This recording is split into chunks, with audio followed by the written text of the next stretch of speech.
it might just be their name.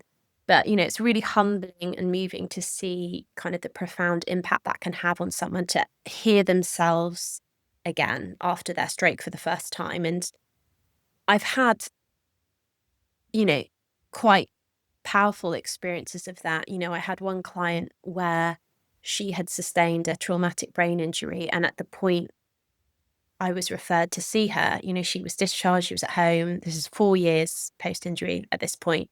No speech and language therapy input because, she hadn't spoken at all in 4 years, so it wasn't deemed that would be adding value for her.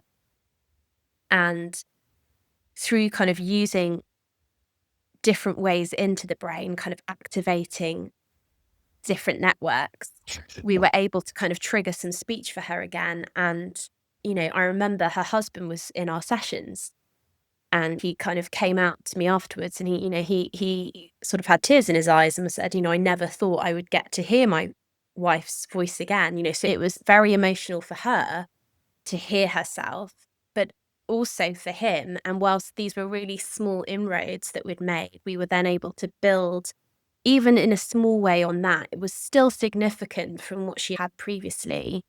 And that was just because of what music was able to kind of ignite, which was really just amazing to see.